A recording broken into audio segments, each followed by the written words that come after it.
Thank you, Brother Tursun. We would like to express our sincere gratitude to the Uyghur Mosque and the Anatolia Islamic Center for your continued support and for providing us with the means to make this event come true. Next, I would like to welcome on stage Brother Bulent, a representative from the ICMG Anatolia Islamic Center.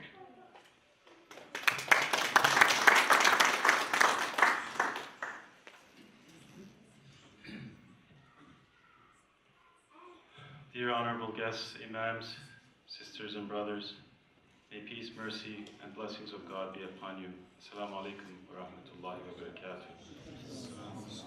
On behalf of Islamic Society Milli Görüş, please accept our sincerest welcome and our gratitude for your attendance here today at this very important conference.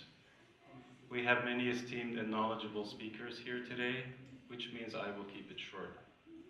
Our congregation includes many Uyghur brothers and sisters who have fled Chinese persecution. Indeed, Hussein Jalil, who has been unjustly detained in China since 2007, regularly attended Anatolia Islamic Center and is known and loved by many of us. Violent assimilation has been imposed on the Uyghur Turkish Muslims since the occupation of their lands in 1949. It is very telling that their province, Xinjiang, translates to new border. In response to the recent alarming escalations by the Chinese government, Milli Görüş organized demonstrations and press releases in over 20 countries. The objective is to stand against oppression and evil. The objective is to stand with the oppressed, stand for justice, and stand for what is right. Given the might of the oppressor, some may feel hopeless, but our faith teaches us not to be sad or afraid, or even to despair. It was related, Prophet Muhammad, peace and blessings be upon him, said, "Whoever of you sees an evil, let him change it with his hand. And if he is not able to do so, then let him change it with his tongue.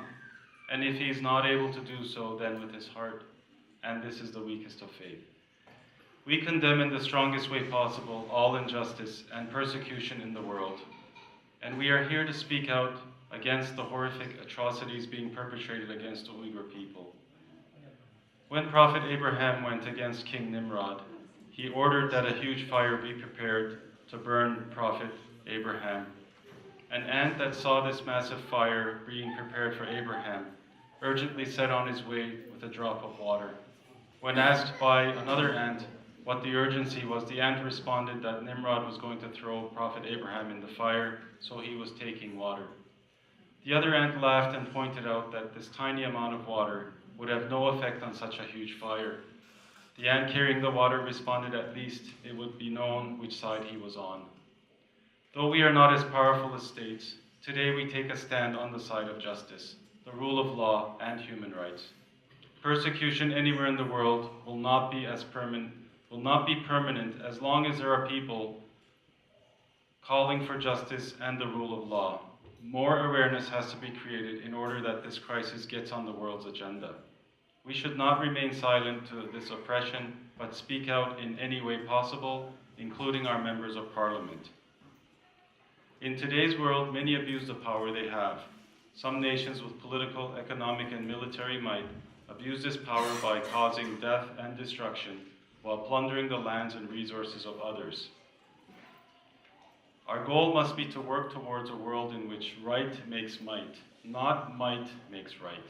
Political decisions must be based on proven facts and not biases of individuals or the lobbying efforts of certain groups. The coward terrorist murderer that killed 49 unarmed worshippers in New Zealand on March 15th is quoted as having said, "The nation with the closest political and social values to his own is China," and that he admired non-diverse nations.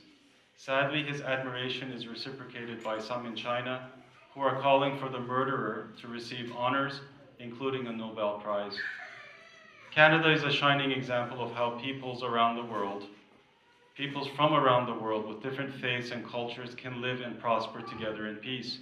We pray that the Chinese regime will see this also and join the ranks of just nations of the world.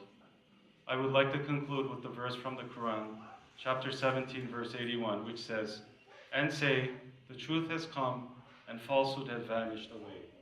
Surely falsehood is ever certain to vanish. Thank you.